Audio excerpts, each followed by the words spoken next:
If you sell products in the grocery store, then entering into Costco is probably your ultimate goal for scaling up your business. But here's the truth. Getting into Costco is probably harder than any other retailer in CPG. The rules are very strict, the process is long, and the bar is extremely high. Hi, I'm Gia. Welcome to my channel. I run a consumer packaged good business, and my brand is called Hapa Queen. In the past year, I've gone through the whole process of applying to get into Costco. So we are not there yet, but we have received the sample request for 3 regions. We're still waiting for the apply. But during this process, I have learned so much. So in today's video, I would love to share with you everything that I have gone through from the beginning to the point where you're just waiting for apply, yes or no. And so you can assess if going to Costco is the right channel for you. Process number 1 is I will highly recommend working with a Costco broker. Yes, technically you can apply to Costco directly. They actually do have a vendor portal that you can submit online. Think about it, right? The buyer's email box are probably flooded with emails and new product applications. Do you think they have time to go through every email and walk through with the founder all the compliances, forms, and presentations? I don't think so. That's where a Costco specific broker comes in. So they usually have done it dozens of times. They know exactly what buyers want to see, and they can even help identify which product in your line has the best shot. So most the Costco broker, they work on a 5% commission only. If you do end up getting to Costco, if there's no deal, then you don't have to pay. So for me, a year ago, I have received an email through our website from a Costco broker. That just changed everything. He used to work at Costco as a Costco buyer for 23 years. So he knows exactly what to look for. I think he saw something in our product that would resonate with consumers. And then he just asked me if we would like to go through this process of applying to get into Costco. And I say yes, and the rest is history. So that email really changed everything for us. The second step is to get your manufacturer compliant. Costco has a really strict food safety and ethical standards. And this is kind of like chicken or the egg problem. Your facility has to pass through Costco verified audits. But then again, those things takes really long time. So do you apply first?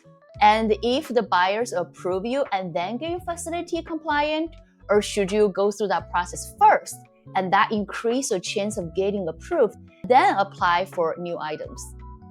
I don't have an answer for that, but all I can say that it does take a really long time to get all the certifications. So your facility has to pass annual unannounced audits against Costco approved standards.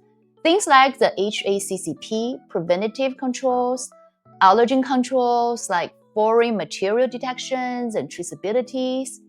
And it's not just about food safety, also suppliers must also follow Costco's supplier code of conduct, which means like no child labor, no forced labor, strict health and safety rules, and environmental practices like proper chemical disposal. So I actually got really lucky on that. My noodle manufacturer already supplied Costco China and Costco Australia. So they already had the FSSC 22000 certification and a code of conduct audit report. Every product category might require a different product certification. If you don't have it, this step can take months, even years to obtain.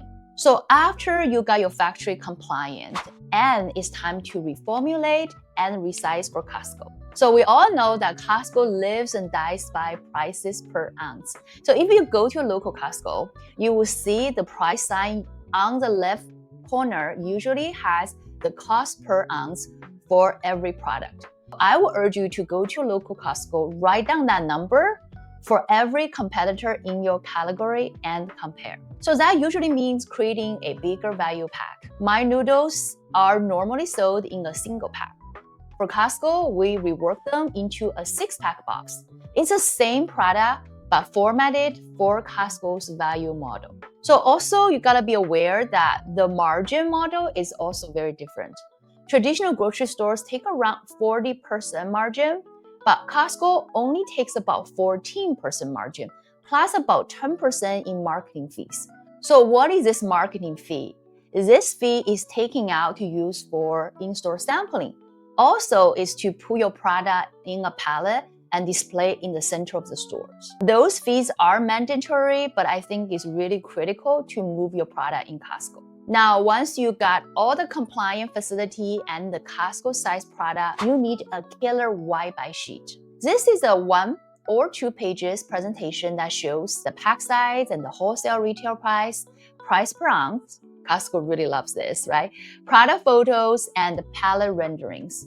Remember, Costco only sell product by the pallet, so make sure that you have how this product will look like on a pallet. Also, make sure you bring the unique selling points and any category market data that you need to have in there. Your broker will send this to all 8 Costco regions, and if a buyer is interested, they will request for samples. So if a region likes your product, they will place an initial order projecting about 8 weeks of sales. That is your trial. If your product sells through and reorders, then other regions might jump in. If not, it's a one-time deal. And there are a few other things to remember. So Costco require your shelf life to be at least 80% of total, which can be tricky if you are importing with a long ocean freight, like our product is from China. But I think that if your product is manufactured overseas, this point is negotiable. Plus, that Costco price must be at least 30% lower than what you sell in other retailers. Remember, in Costco, it's all about value proposition. So you really need to lower down that price as much as you can to attract consumers. Lastly, you need to ship your PO via a Costco-approved 3PL with the right pallets. You can't just send your PO with your current 3PL without checking if that 3PL is Costco approved. So that is a simplified version of how to get into Costco. Get a right broker, get your factory compliant, reformulate your product, create a killer white buy sheet, and make that trial order very successful. So it is not for every brand, but if you are ready, you can scale your business faster than anything else. As for me, I am still waiting to hear back from those buyers. I have my finger crossed, and then when I get that call, you will be the first to know. If you found this helpful, hit subscribe. I've got plenty more behind-the-scenes tips on how to survive and thrive in the CPG world. And I hope to see you next time.